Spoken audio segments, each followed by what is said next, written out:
Everyone. Thank you for joining us. I'm Suzanne Kinawi, Marketing Manager at the American University in Cairo Press. Thank you for joining us today for a virtual discussion co-sponsored by Stanford University Press.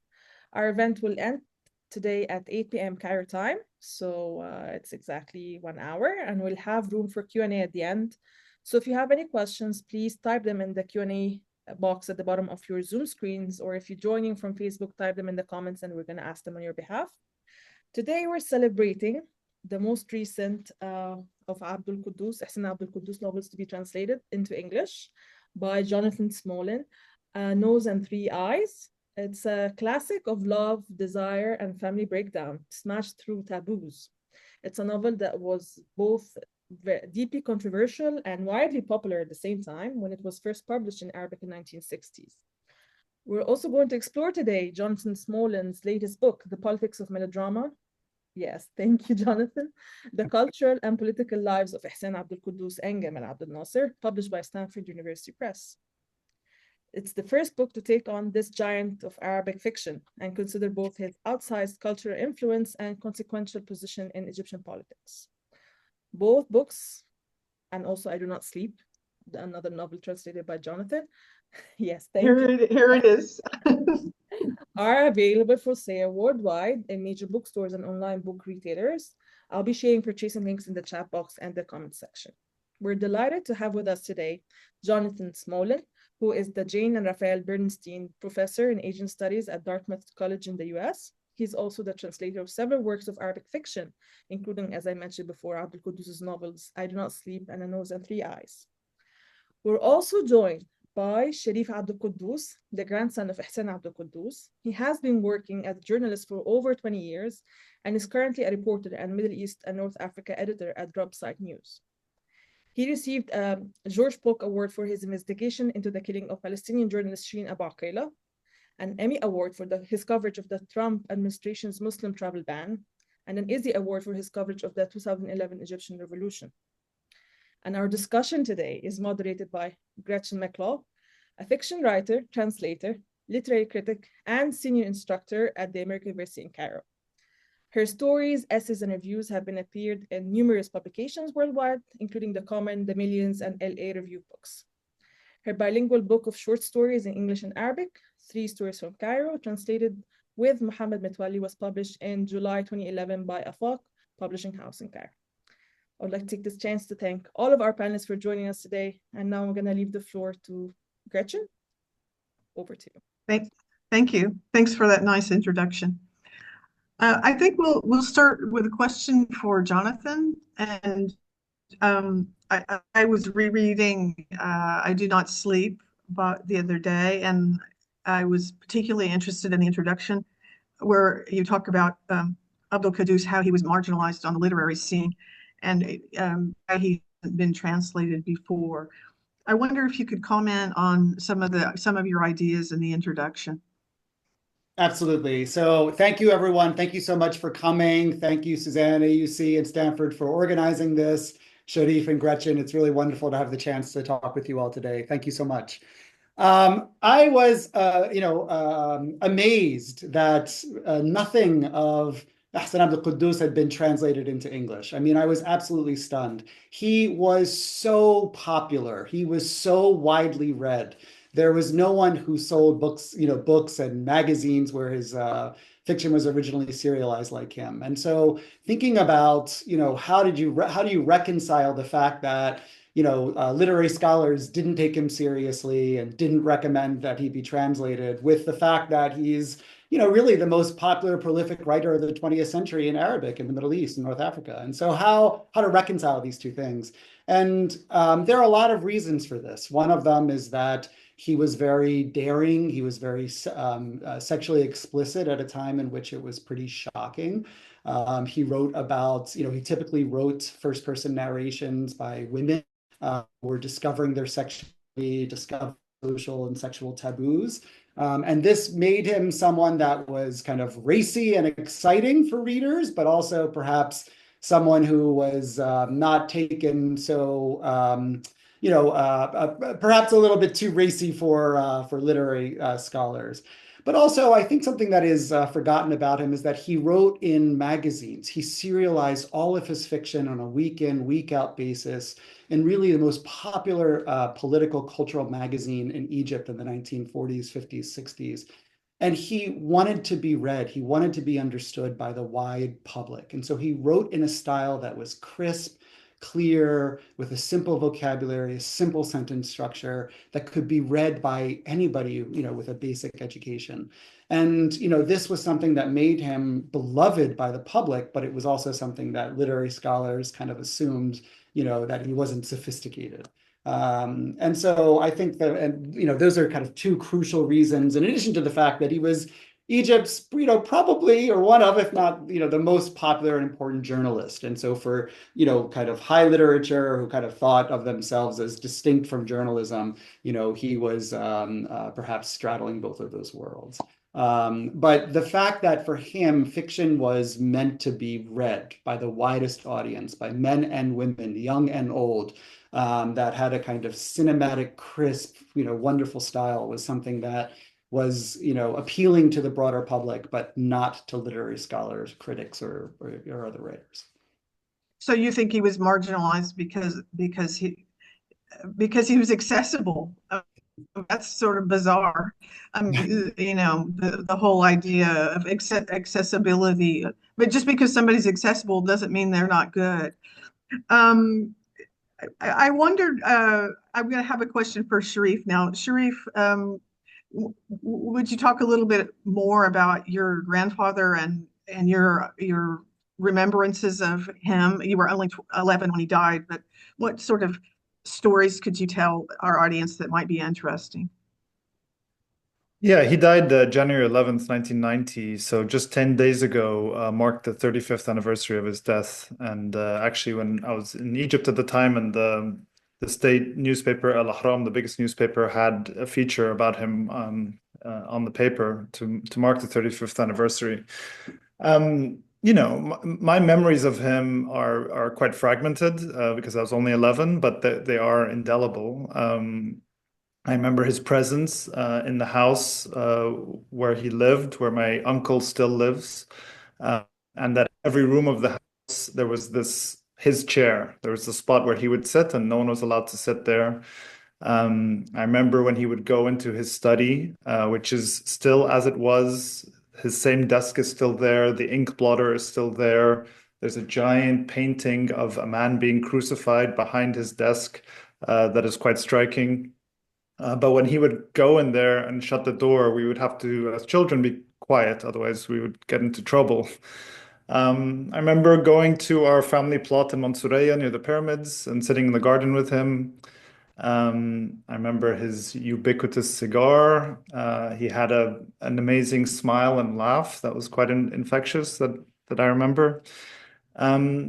And I also remember, before he died, he had suffered a stroke in 1998. And my father took him to Virginia in 1989 for a procedure, which went quite badly, and he slipped into a coma. And he recovered, and we visited him in Virginia there. But when he came back, he was much, much frailer. He was kind of a very diminished figure after that. He looked like he had aged very rapidly. And we were on a Nile cruise, which I remember very vaguely snapshots of. And he suffered a massive stroke just before midnight on New Year's Eve and never regained consciousness. And he was flown quickly to Cairo. And I remember seeing him for the last time in hospital. He was hooked up to all these machines, and he died 11 days later. But, it was really the funeral that really made me understand as a child how prominent of a figure he was. I understood to a degree at the time that he was well known, he was famous. But at the funeral, I remember they shut down Gabalaya Street, which is the major thoroughfare in Zamalek. And I stood there with my brother and my cousin and, the rest of my family to shake hands with the mourners coming in. And it was just hundreds and hundreds of people and, major figures coming through. So it was something quite compelling. And it was for the first time to my mind as a child that I started to understand his significance and his prominence. But mostly I remember him as being, a loving grandfather, which is how I knew him. And it was only later that I really began to understand what an incredible life he led. And this process of discovery, for which I'm very grateful also for Jonathan's work and his latest book about him, because I continue to learn more about him. But it became very poignant for me as well as I embarked on my own life as a journalist. Yeah, he really was a very charismatic character. I think that a lot of that comes through in a lot of many of the anecdotes in Jonathan's book that was just published by Stanford University Press. So that's really touching. Jonathan, could you talk a little bit about why you chose those two novels, I Do Not Sleep and An Ear and Three Eyes? Because as Sharif was saying, he published so many books. Why in particular did you choose those two? Well, I also, thanks so much. And I also want to kind of go back and add something to what I had said earlier. Kay mentions, and thank you for coming, Kay. Kay mentions in the chat that he was accessible to students of Arabic. And it's important to say, as I write in the preface of the book, that I learned about him in my third year Arabic class. He was the first short stories.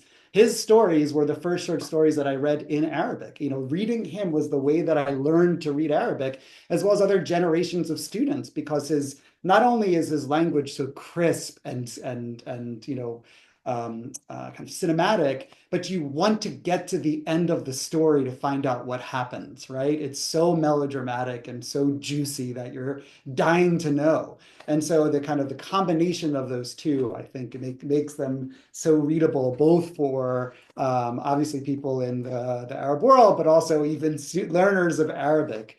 And then also one thing I wanted to say, we'd be remiss without saying that, he was, so many of his novels and short stories were adapted into movies.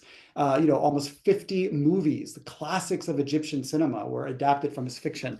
I have two posters in my office here from these, classics, from I Do Not Sleep, My Father's Up a Tree, and I have more around the house, and just how important he was as not just as a writer, not just as a journalist, but as really the kind of bedrock of popular culture in 1950s, 60s, 70s Egypt and beyond, even up until today. And so as for the translations, I picked these really for, different reasons. The first was I Do Not Sleep. I went back, as I mentioned in the kind of preface or the introduction of the book, I went back and reread all of his fiction, not as individually published books, but as serialized in the magazines in al-Yusuf, where they were first serialized at the time of publication. And when you do that, you not only see kind of links between the installments, for each week, for each chapter and the rest of the issue, but you get the chance to read the reader letters that are commenting on the different chapters.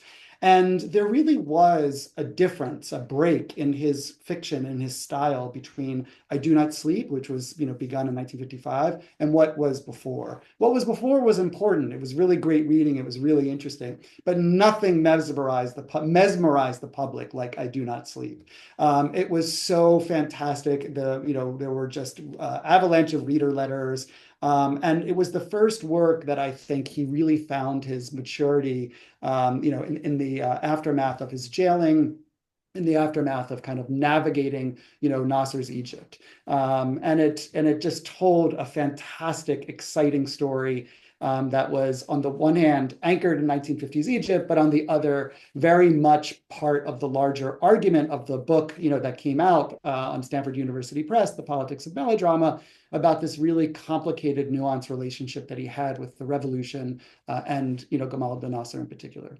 And then the second, A Nose in Three Eyes, is many ways the kind of the bookmark of the other end of the Nasser period. And it was his really, I think it was his magnum opus, or at least that, or perhaps, the Sun Doesn't Set is another one. But he, in that book, he was really, not only was it, I think, a kind of retelling of his own relationship with the revolution, but because the book was so scandalous and so charged and so kind of broke so many taboos, He was the first writer charged before Parliament for harming public morality, which is a charge that would be, levied against other writers, later.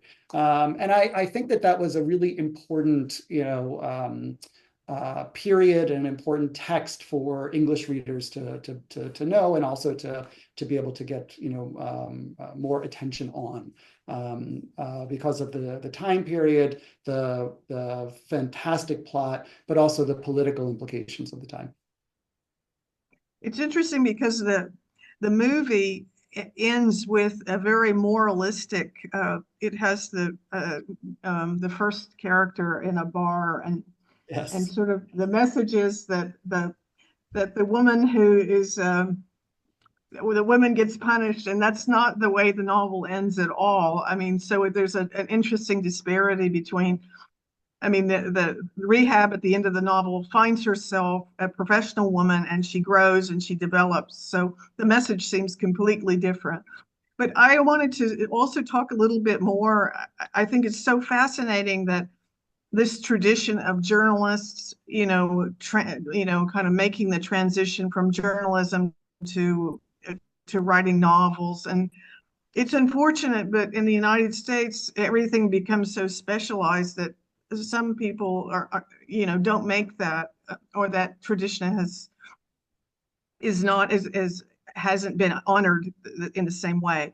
But I wanted to ask Sharif also about, what he thinks about, his grandfather's career as a journalist, and also, inspirations, how he was inspired himself. Can you answer that, Sharif? Yeah, I think, I was inspired to be a journalist more. I became political around like so many of my generation, actually, around the Second Palestinian Intifada, which started in 2000. That was kind of the thing that really politicized me. And I was living in New York when 9/11 happened. And my political kind of awakening came a little later. It was after university, but I started to watch the media, the legacy media and mainstream media in this country, and really understand that there was a real problem about the way they were portraying and talking about where I was from, the region that I was from, the way they were talking about Arabs and Muslims, and this very quickly led me to a place like Democracy Now!, where I started working, which provided what I thought was a much more accurate and a form of dissent. I honestly got into journalism as a form of being able to take part in political change. I really believe that it can be a form of resistance. I don't kind of take stock in this idea that, we're just some neutral observers who just document what's happening, but it is our job is to challenge authority and to challenge power and to do these things.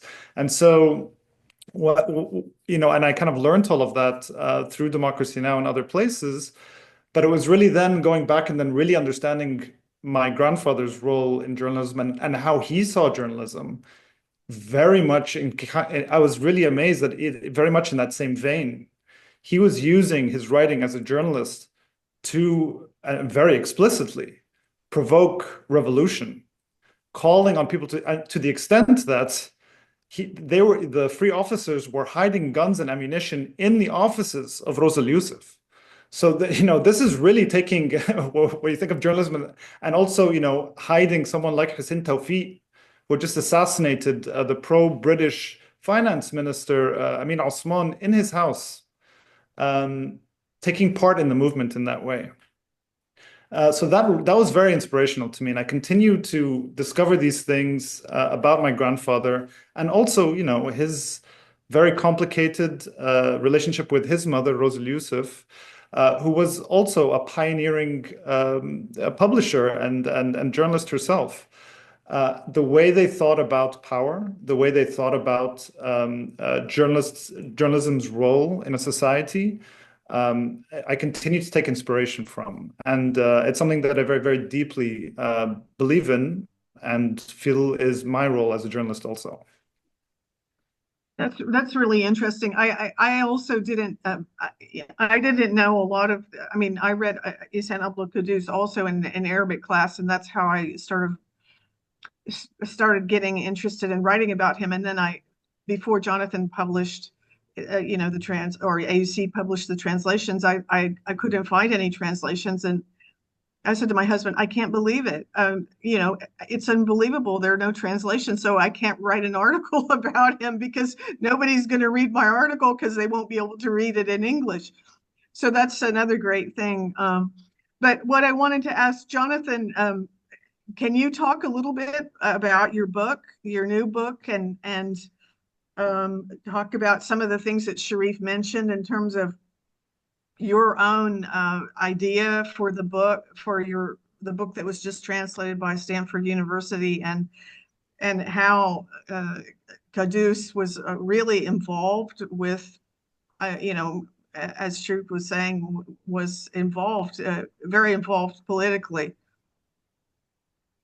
Absolutely. So I just want to go back and say two separate things. I think it's important to mention that we all know is that, the way that Ihsan Abdel Kouddous would write is that he wrote completely differently from someone like Naguib Mahfouz, who wrote his entire novels and then they were perfect and then he chopped them up into chapters and published them.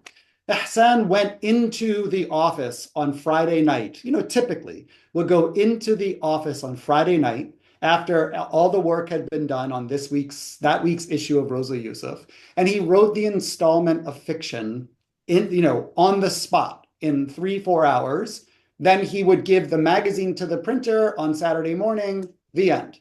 There were no drafts. There were no re-edits. There were some page copy edits and page proofs and all this, but that's it, right?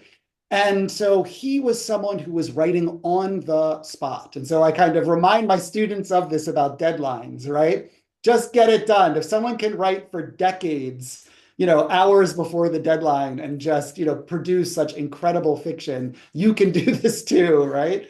But I mean, from my perspective, this created an incredibly valuable opportunity to begin lining up what he was writing in the fiction, in the installment in a given week with the political editorial that he was writing in the same magazine or other elements of the same magazine. In other words, it created an ecosystem between the fiction and the politics of the magazine that helped me see connections between what was going on in his personal life, which I knew from interviews and discussing it with the family and reading, other, things that he talked about outside of that, with the actual fiction and the political editorials.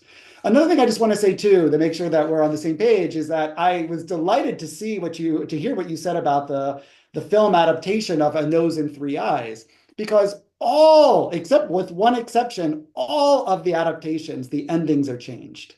And the book, the kind of film adaptations end with a kind of strong moralistic sentiment that almost all of the novels lack, or that there's some kind of political dissent at the end of the novels that is not in the film adaptation, as you suggest. And I trace these in the book.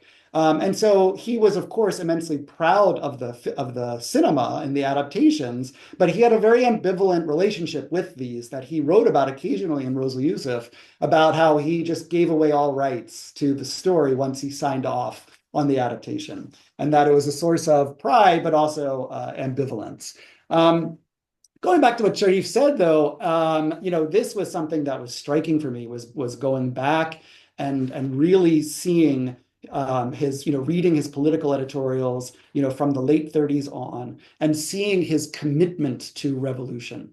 And so in the 1940s, he is calling for revolution openly. He's getting jailed for this. He's involving himself personally in wiping away what he saw to be a corrupt political and socioeconomic system in Egypt that needed a total cleansing. And he is writing about this, involving himself in this in a variety of ways for years and years and years. And so when he began collaborating with the Free Officers, with Gamal Abdel Nasser and Anwar Sadat, to break scandals in the magazine. He believed that they were Democrats, that they were here, that they had come to, as part of a vision to cleanse the country and to install democracy, to revise the Constitution, and then to withdraw.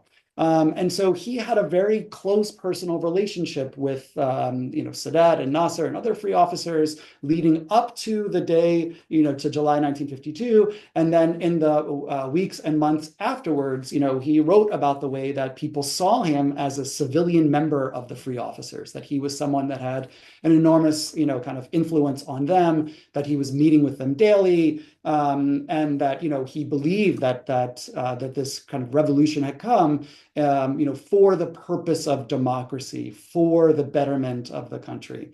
And so the book is really a kind of, looking closely at the political editorials, and his personal life and the disappointment, the frustration, the sense of despair that he had, that his vision for what a post-revolutionary Egypt would be did not come to pass. And that after the revolution, I believe that he felt that he was sidelined. And this is a story that I tell in the book.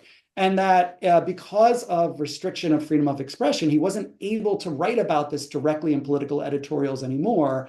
So what I'm doing in the book is showing the way that the fiction therefore becomes a form of metaphor, of allegory, for his sense of betrayal, for his sense of disappointment, for his sense that there was a kind of true love for this post-revolutionary democratic Egypt had been betrayed. And so this is the kind of narrative of the book, of this kind of, a pendulum swing in his personal relationship with Nasser, and the way that he was using fiction serialized in a week in, week out basis, hot off the presses, to dissent against what had become of Egypt. And in many ways, he knew that Nasser was his reader. He was like other writers, in these kinds of environments. He was writing for the so-called audience of one. And he was filling the fiction with details that Nasser would know as forms of dissent. So that kind of revolutionary fervor that he had in the 1940s continues on into the 50s and 60s. He just needs to frame it through the metaphor and allegory of fiction, as opposed to direct, confrontation through political editorials. And that's really the story that I'm telling in the book. I was really surprised when I didn't know that Nasser himself had tried to write a novel. I was very surprised by that. I mean, I wouldn't have thought that, but I mean, why not? I mean, people try all sorts of different kinds of things. So I thought maybe we could also return to the importance of journalism, because I think it's really interesting what you're saying about his relationship with, the powers that be, and also his frustration that the revolution didn't turn out exactly like, or at all like he had hoped. Sharif, we want to kind of return maybe to the present and think about what you had to say was interesting about how your own political awakening. Can you talk a little bit more about why you think you touched on it, about why you think journalists are so important in a democracy, or quite frankly in any country? And journalists, often make huge sacrifices to the truth out, or information out to people. I mean, I think it's crucial in any country, whatever the political state of the country is, democracy, dictatorship, or otherwise. Journalism is key. When you have something like under Abdel Nasser, very strict censorship. For me, I found it very fascinating, Jonathan's analysis of the fiction, that this was how he continued his dissent. Because if you read the political editorials, it sounds like after his worst imprisonment under Nasser, which was, solitary confinement for over 3 months in a military jail cell, that he just capitulated after that in a way, and was just stopped writing political. No one could really write political editorials at the time. And that he became sort of subservient. He had a very complicated relationship with Nasser that I'm learning more and more about through Jonathan's latest book. But that this allegory and the metaphor that was perhaps coming through in the fiction is how he dissented. And I think, yeah, if we look now, I can only think about today. I mostly write for outlets based in the United States now. I used to write for one in Egypt, which has its own form of censorship. It's called Masr. It's been the website's been blocked for 7 years or something now, and people have been arrested and deported from the place. But when writing here, I think in this moment when we're witnessing a brutal genocidal assault on Palestine by the Israeli military, what the response of much of the media in this country has been and how they've covered that. And I think many people would argue that they acted as a megaphone for power and not even allowed, almost trumpeted this violence and allowed it to continue in many ways, to the extent that there are almost weekly demonstrations outside of a paper like the New York Times here in New York because of the coverage of it. So journalism can be either the sword or the shield. And I think it's a very, very potent weapon. And I'm talking to you at a time when we've seen over 200 Palestinian journalists be killed in the span of 15 months. That's the rate of a journalist being killed once every 2 days. This is unheard of. This is unprecedented level of killing of journalists. And we have not seen, I think it's shameful that the response of most of the Western media has not been to call this out properly.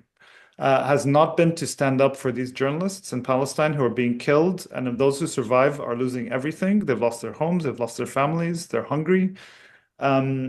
And that kind of assault is not just a danger to Palestinian journalists or Arab journalists. It's an assault on journalists everywhere, because if they can do that there, then it can happen anywhere. And so I think that we're in a very critical moment, actually, with all this happening.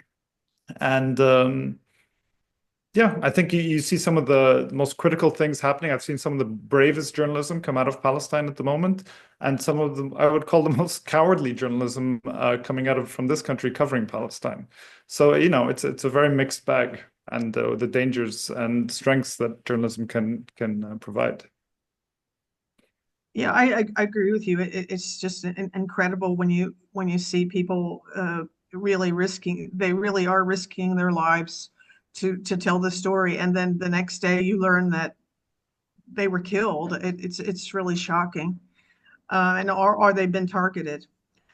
So, well, what are some of the other? I think it might be interesting also to talk about maybe some of the interesting anecdotes from your book, Jonathan, about Abdel Nasser and his relationship, kind of going back to his relationship with Ihsan Abdel Kouddous. I mean, I was sort of surprised that it was sort of the metaphor of, it was like of romance, and I guess it could be like that. Yeah, and I was a bit surprised because that's not how I read. But you can read a novel on many different levels. That's not how I read the novels, and then I was reading them, in terms of, development of relationships between men and women. And that's also interesting as well. But then when I read your book, I thought, oh, I never thought about it this way, which is great, because, when you read a book, it makes you think about something from a different point of view. But what about the whole idea of why these books also might still resonate for an Egyptian audience in terms of just on a level about relationships between men and women? Well, I mean, there's a lot there. I think that, from my perspective, there's certainly a kind of romance, but the romance is through, politics. It's a kind of metaphorical romance. In terms of, and so he's using kind of melodrama, romantic melodrama, from my perspective, sometimes, mostly as a kind of avenue of dissent, as a kind of, allegory, metaphor of dissent. That is, many people, it wasn't just him, had a kind of a so-called, and I mean this in quotes, romance with Nasser leading up to July 52 and the immediate aftermath. And I write about this in the introduction that, he was not alone in thinking that Nasser was his man, that Nasser was like was someone who was going to come and implement his vision of what Egypt was going to become. We know that this was, the US Embassy saw Nasser this way, the Muslim Brotherhood saw this Nasser this way, other people did as well. And I write about that in the introduction. But I think that what's important here, there's a lot, in terms of what's important, but from my perspective, this is a kind of crucial retelling of the history of authoritarianism, the history of dictatorship, and really the complicated, messy relationship between the media, a crucial public intellectual, and the kind of authoritarian state. And that, unfortunately, people think of this as a very simplistic top-down, relationship based on repression or censorship. And I think the image that emerges, or I hope that the image that emerges from the book is how much more complicated that was, and how much more complicated this relationship between, perhaps the most privileged public intellectual, during the Nasser period. Ihsan had kind of privileges and a very special relationship with Nasser that few, if any others, had. And so, how important it is to understand the kind of, the real complexity and nuance of in a sense, a kind of pendulum swing in their relationship, of the complicated nature of the way that censorship actually worked, and the complicated relationship of the way, or the nature of the way that dissent actually worked. You asked about an incident, and I do want to, highlight the incident that I begin the book with. And this is where I really understood there's much more here. This is where I really got, there's much more here than meets the eye. Because early in my research, I read about this incident that Nasser had jailed Ihsan for 3 months, in solitary confinement, and, for an editorial that he had published. And when he gets out of jail after 3 months and no one knows, where he was, he gets home, from the prison, and the phone rings as soon as he walks in the door. He picks it up, and, he's thinking it's going to be his mother, to welcome him home. And who's calling him but Gamal the Nasser? And when he picks up the phone, Nasser says, "Have you learned your lesson yet, Ihsan? Come and have lunch with me." So he has to go and have lunch with Nasser. Instead of spending time with his sons, instead of spending time with his wife, he's got to go and have lunch, with the president. And it turns out that Nasser insists that he comes for lunch and watching a movie after lunch nearly every day for a month. And after a month of these kinds of forced invitations by the person who jailed him, he finally asks Nasser, "Why are you giving me these invitations? Why are you forcing me to come here?" And Nasser says, "Because I'm giving you psychoanalytic treatment, Ihsan." And in that moment, I thought this is an incredibly rich moment, not just of the relationship between, the dictator and the public intellectual, or the relationship between state and power, but that there's so much more here. Why would Nasser feel like he's saying that to Ihsan? What is it about the fiction? What is it about their relationship? And how did that idea that the dictator was giving the foremost public intellectual and writer, psychoanalytic treatment, how did that impact Ihsan's fiction going forward? And that's where I begin the book. And that, I think, is an incredibly rich moment for understanding really the complexity of this relationship. It's interesting because it makes me think of something that was just the opposite. For example, when Martha Graham decided to publish, Bob Woodward and Bernstein, and they went against, they were speaking truth to power. They went against Nixon, and it was all the president's men. It's like a huge moment when the publisher decides that she's going to do that. So that's kind of like the opposite, sort of example. Sharif, do you think there's any public intellectual that has that kind of power in the United States? In the United States, I mean, maybe not singularly in that same way. We're in a different moment. The dissemination of information is so different now and so widespread and so, for better or for worse, scattered. It's much more easier to get your voice out right now, but it also causes a lot of misinformation, as we all know. And yeah, I don't know if there's someone with that kind of influence. I think it's a very different context.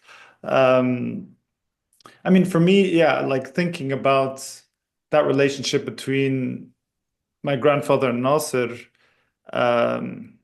yeah, it's so complicated and so that this was something that was so formative in his life. This push for revolution, this what he saw as a great betrayal that, while the British were kicked out and there was massive change. Some of it I think he would have very much supported. There came with a dictatorship that lasts to this day, that has altered in many ways the Arab world, ushered in this period of Arab military dictatorship.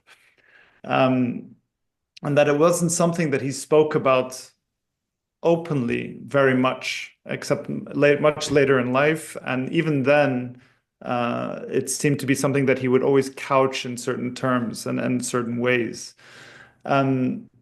Yeah, that to me, I mean, I can't think now. I mean, the difference with Nasser is that like he was wildly popular, and not just in Egypt, as we know, but across the Arab world to this day. And for good reason. He did manage to grow as this anti-colonial figure, part of the non-aligned movement in this very important decolonization movement in the mid-20th century. He was also a vicious dictator at home. There was no brooking no dissent, and some argue, oh, you had to do that in order to get these things done.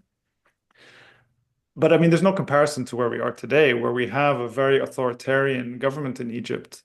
But there's nothing kind of like redemptive that comes with it, unfortunately. It's practicing kind of like neoliberal economic reforms that are just exacerbating the class difference and going broke and kind of just.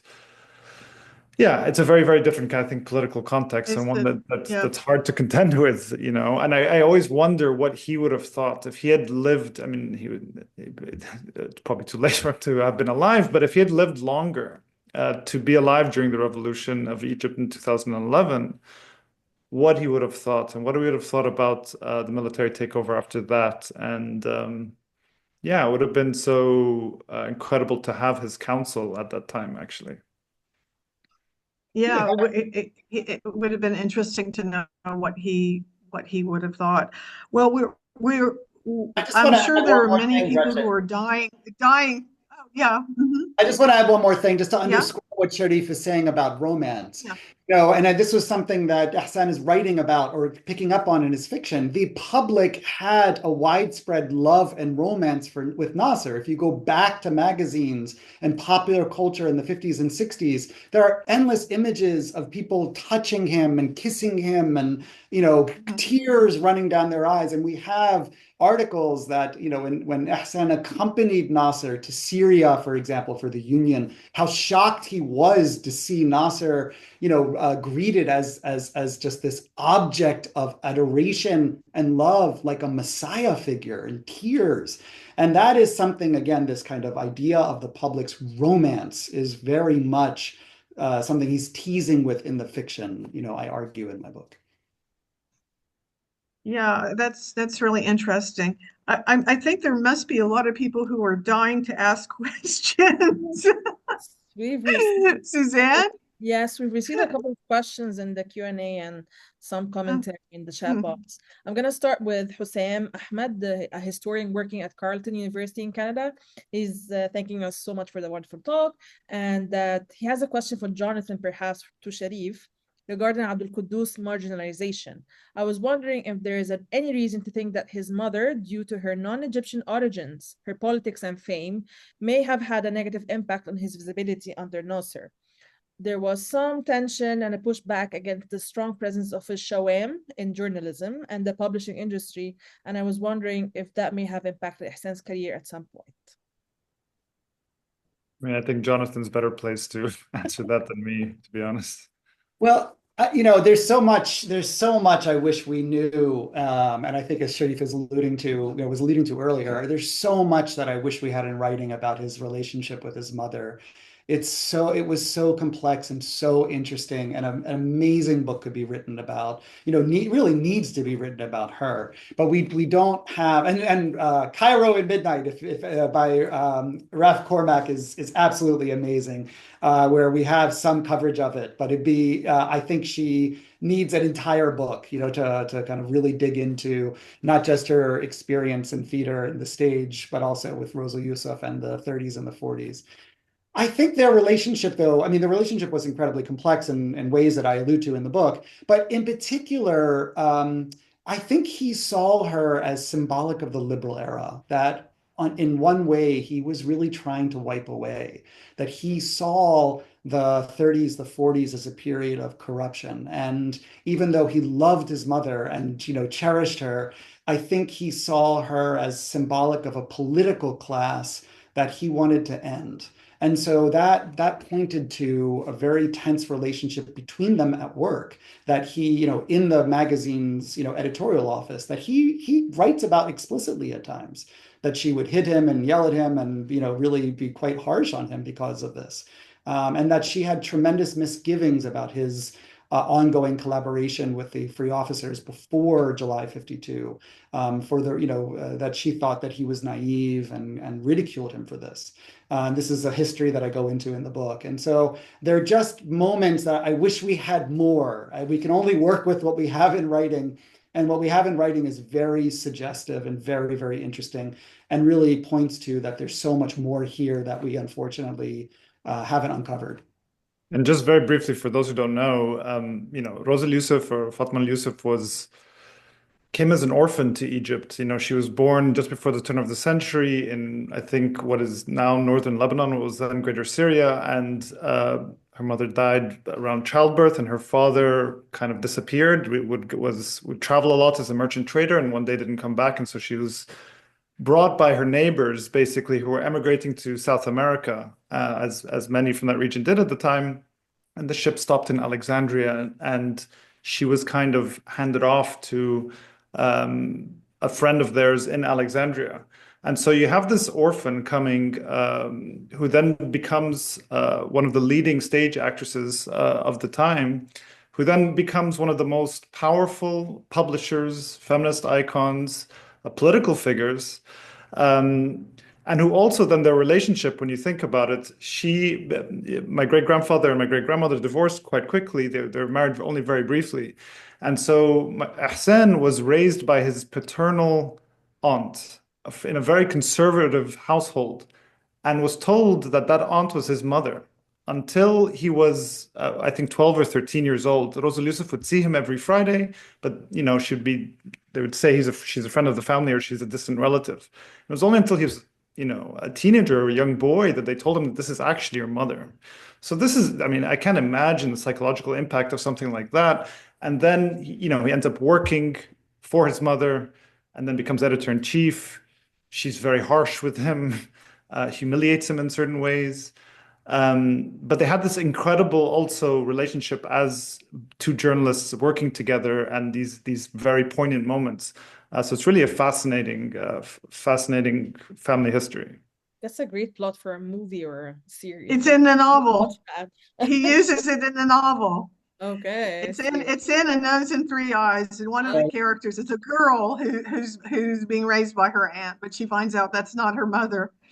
Got it. Yes. He puts it in multiple novels as a way of kind of signaling, this is me. I'm speaking, not the purported female narrator. Yeah. Actually, talking about his I mean, his life. Someone is asking, Mr. Hani Abdullah is asking actually about his writing habits. He heard that he used to wear a full suit while writing, and that only his grandson would enter his room during that time. Is that true, Sharif? Can you confirm? Or Jonathan, maybe? Well, there was a grandson. So my cousin Muhammad was, so Ihsan had two sons, Muhammad and Ahmad. Ahmad is my father and Muhammad's my uncle. And Muhammad, my uncle, when he got married, lived in the apartment with my grandfather. So his son, also Muhammad, is the one he's referring to, I think, there, because they lived together. And so I don't remember him, but my father would always show me photos of my grandfather and how he was always kind of well dressed and well put together, and that he would wear his suit to go into his desk and start writing. So yeah, I think that's where that comes from. Okay, there are also questions about other plans to translate other works by Ihsan Abdel Kouddous, Jonathan. Something in the works? And someone, Dina, is actually asking, are you planning to translate the masterpiece Ana Hurra anytime soon?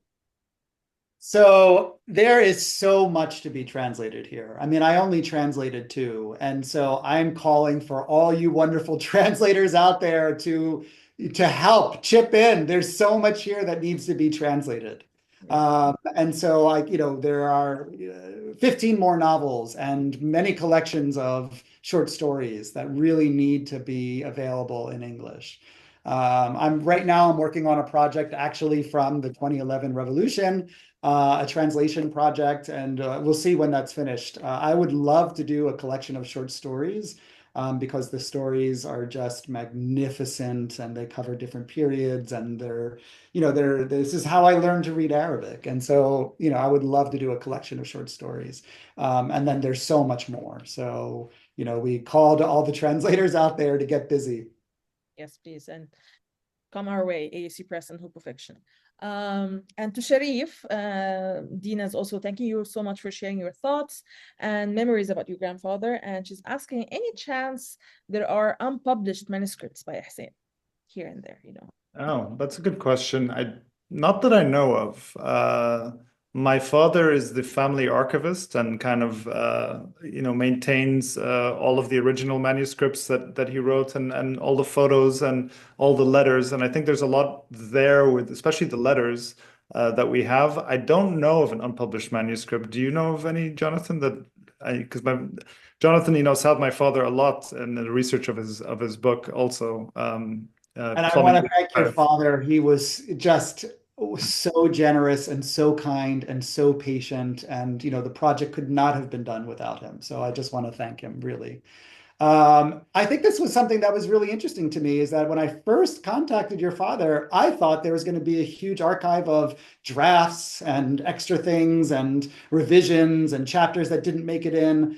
And then, I realized that that's not how he wrote. Up until the 70s, everything up until the 70s was written more or less on the spot the night before the magazine was due at the printer.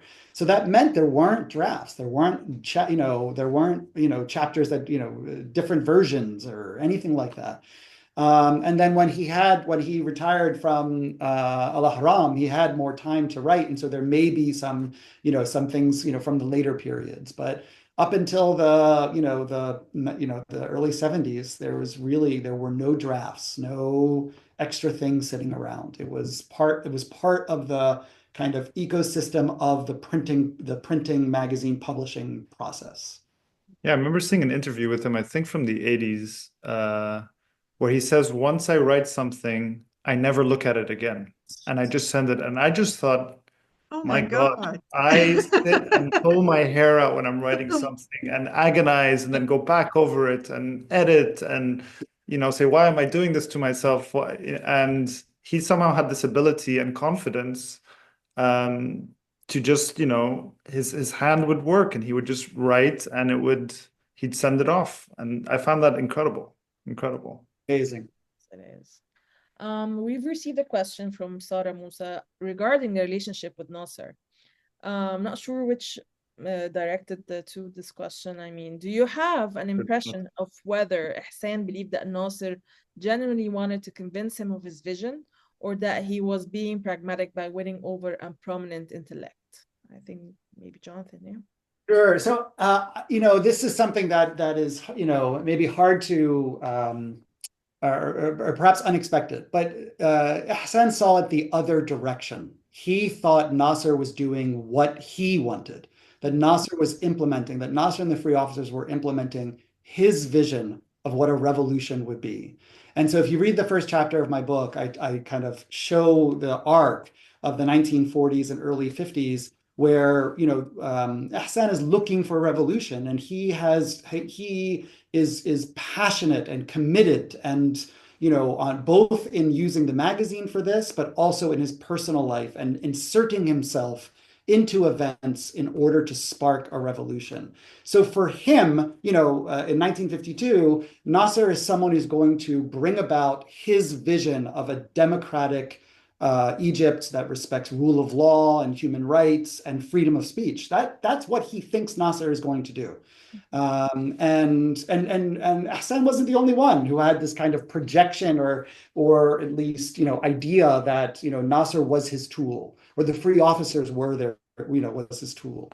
And then with time there is a very kind of complicated relationship that develops with reality on the ground, with the kind of increasing entrenchment of military dictatorship. And what does someone like Ihsan do when he loves Egypt and he is still an optimist and wants to see better days and isn't going to flee? He's not going to leave. So since he's not going to leave, what can he do as a publisher, as a writer, to be true to himself and his vision of a democratic Egypt and dissent, but on the other hand, stay alive and stay publishing and stay out of jail? And it's that reality of kind of compromise and give and take and this kind of pendulum, swing, in their relationship that develops from, 1952 all the way to, Nasser's death in 1970, that I track in the book, the kind of reality of what does it mean to live in this environment and to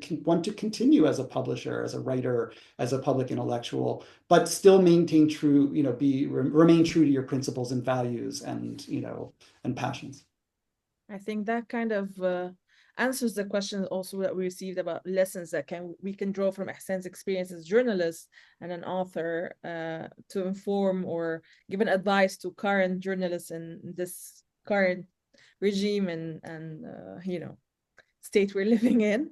So this reality is difficult, and I think that the relationship between them that I track in the book really highlights that. Okay.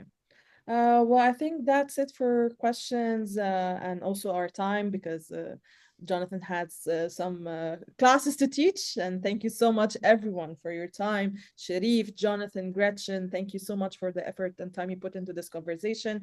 And also, I'd like to thank everyone who attended with us.